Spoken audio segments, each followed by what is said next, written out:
I'm not sure.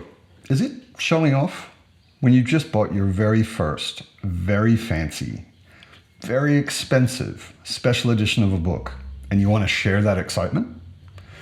You decide.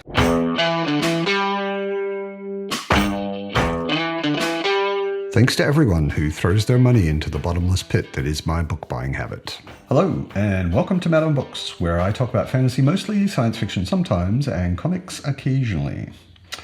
I recently, to sort of celebrate the beginning of my buddy read with Philip Chase and Paul Williams of the Book of the New Sun by Gene Wolfe, I bought the Folio Society edition of the Book of the New Sun. It's heavy, and it's no doubt the fanciest edition of any book that I own at the moment. I've only been feeling collector-y for the last year or so. Most of my life I've been moving around a lot and often, so I've often thought it's a good idea not to have too many actual physical books. Since beginning of last year, I live in a flat in Berlin that I plan on staying in for a long time, which is the first time I've been in that situation in my life. So I had a fancy shelf built, the one behind me, and I have slowly been picking up nicer books than I usually did. I never before in my life thought, oh, I should buy that special edition because it's a book I really love. That has begun. And I got the Book of the New Sun.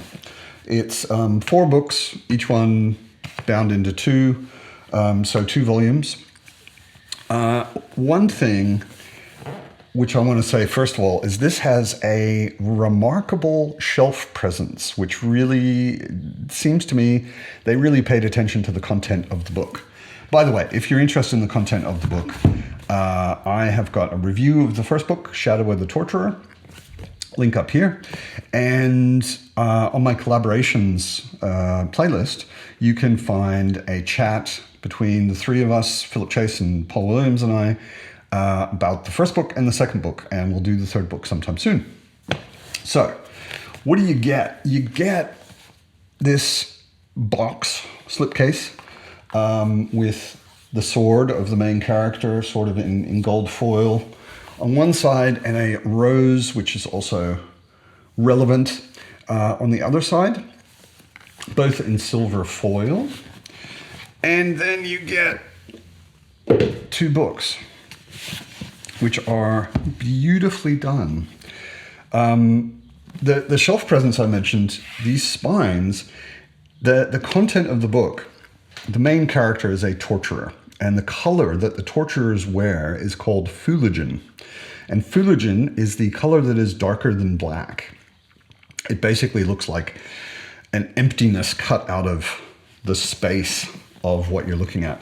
So these, of course it's just black, but they did choose a very, very black.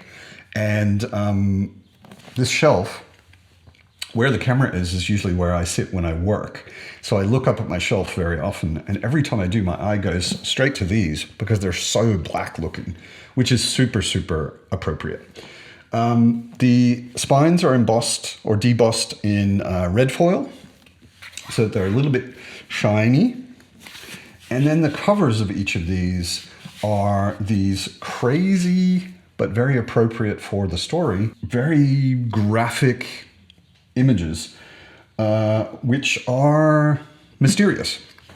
Like if you just look at this, you don't know exactly what it is or what it means or what it's there for. If you read the books, it becomes clearer.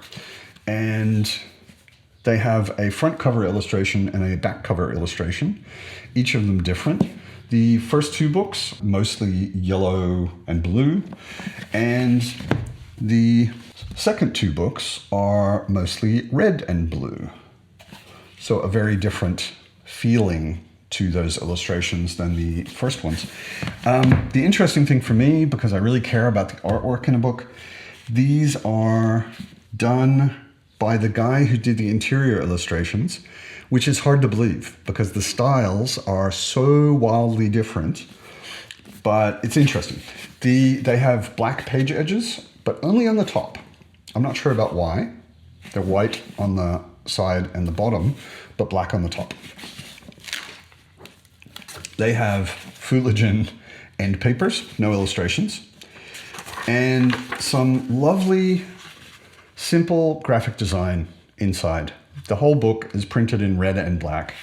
The chapter title pages all have red and black. Also, what's really a really nice detail, these are called drop caps. So it's a capital letter that is much bigger at the very beginning of a chapter. And these drop caps were all also designed by the artist who did the front cover illustrations and the interior illustrations. The interior illustrations are very soft and gray and mysterious. And if you're reading the book, obviously they make sense. If you're just looking at them now, you're like, what is going on? And all of them basically have that feeling. They are very strange but beautifully executed illustrations. And like I said, it's exactly the same artist. He did the covers, he did the interior illustrations, and he did the drop caps, all specifically done for these books. And they're just gorgeous. I really, really love these illustrations. Some of them do have a bit of color where it's appropriate, but they're still very monochrome. So most of them are gray, black, white, and gray. But this one, for example, there's a very good reason that it's so bright red, but it's still very monochrome. No other colors in it. Weird and mysterious stuff.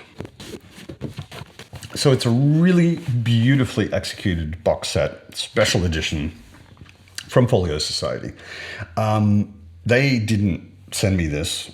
Folio Society, if you're watching this, I'd be happy to do reviews of books you send me. But I paid for this with my own money. It wasn't cheap, but I love this series. I'm reading it for the third time right now. I know I will reread it again later, so I thought it was worth having a special edition of it. And this one does not disappoint. It's quality all the way through. So a short video today. I just wanted to share my excitement for my first Folio Society special edition. I hope you're well. I hope you are reading awesome books, and maybe if you are motivated and can afford it, buying awesome special editions. And I'll see you next time.